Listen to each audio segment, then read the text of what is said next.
nous arrive tous un jour ou l'autre de perdre la motivation. Vous savez, c'est cette sensation où vous devez absolument faire quelque chose, mais vous n'en avez pas envie. Cette sensation où votre cerveau se bloque et se met en mode pause. Cette sensation où vous allez naturellement vers plus de confort plutôt que de faire ce que vous devez faire. Dans cette vidéo, je vais vous montrer comment sortir de cet état de latence en moins de 5 minutes.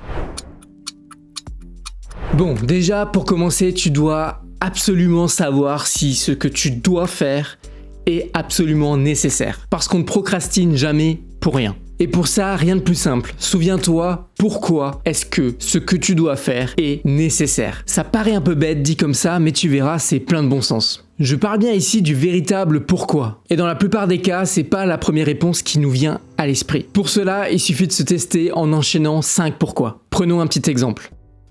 Pourquoi dois-je faire ma comptabilité? Pour savoir où j'en suis dans mes finances. C'est le premier pourquoi et la première réponse que j'ai à apporter. Je repose la question. Pourquoi dois-je savoir où j'en suis dans mes finances? Pour être sûr que mes finances soient saines. Deuxième pourquoi, deuxième réponse. Bon, là on n'y est pas. Pourquoi je dois m'assurer que mes finances soient saines? Pour ne pas avoir de problèmes financiers. On est sur le troisième pourquoi, la réponse, bon, ça tombe sous le sens, mais bon, on n'y est pas non plus. On continue. Pourquoi je ne dois pas avoir de problèmes financiers? Pour aller bien et continuer mes projets. Donc ça, c'était le quatrième pourquoi. La raison, elle est déjà bien plus motivante que les précédentes réponses. Et on arrive au cinquième pourquoi. Pourquoi aller bien et continuer mes projets pour mener à bien ma mission de vie.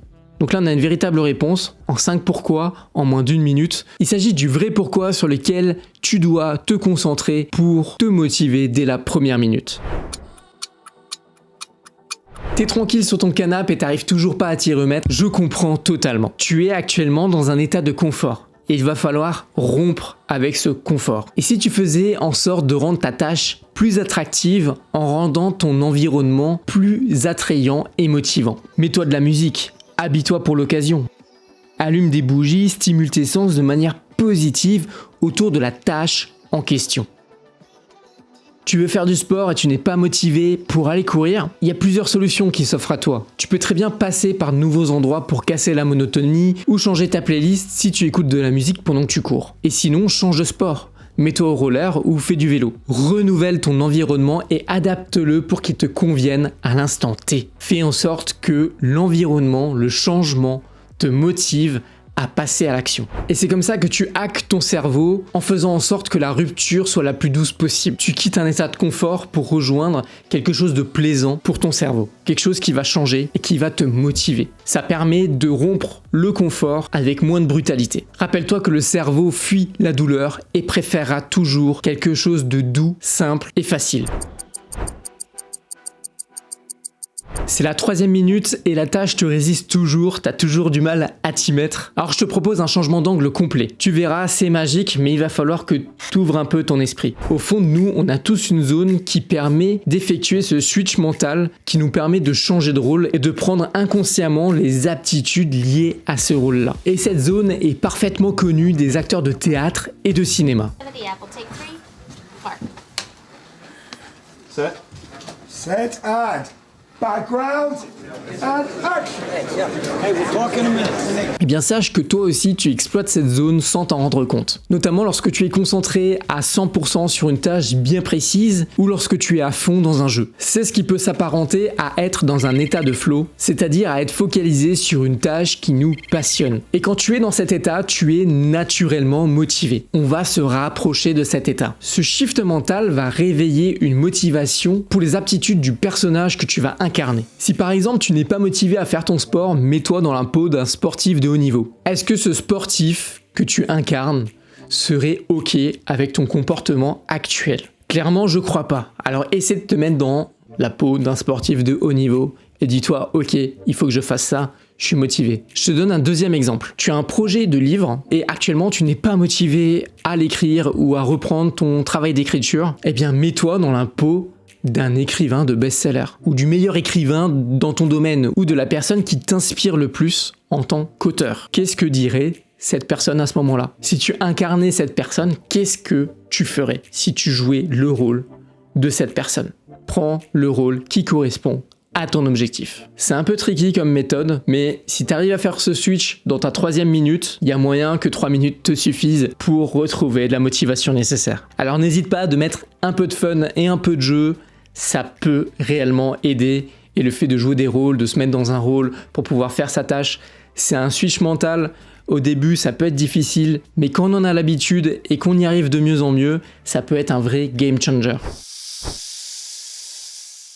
Tu es toujours devant cette vidéo, tu n'arrives pas à t'y mettre. Ta tâche, elle doit vraiment être très compliquée. Je pense que tu la vois comme une montagne à gravir. Que c'est un truc énorme, que tu as un gros objectif derrière et que tu apportes beaucoup d'importance. Sauf que si tu as toute une montagne à gravir, ça va être très compliqué de la gravir en un coup. C'est pour ça que sur les plus grandes montées, que ce soit le Mont Blanc ou même l'Everest, tu as des étapes avec des endroits pour te reposer. Et bien pour les tâches qui sont difficiles, qui sont compliquées, où tu as beaucoup d'efforts à fournir, c'est exactement pareil.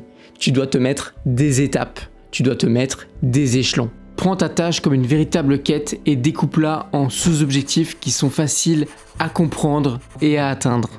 Il faut que le chemin paraisse limpide et que ces différents sous-objectifs soient comme de toutes petites tâches faciles à réaliser. Cela te simplifiera la tâche, le cerveau accepte toujours mieux des objectifs faciles à atteindre qu'un gros objectif très ambitieux, très long, où il faut fournir beaucoup d'efforts. Ça, le cerveau le fuit immédiatement. Donc découpe ta tâche en plus petites tâches. Et dis-toi que au mieux, tu arriveras à réaliser toute ta quête, et au pire, tu auras au moins commencé une partie de ta quête.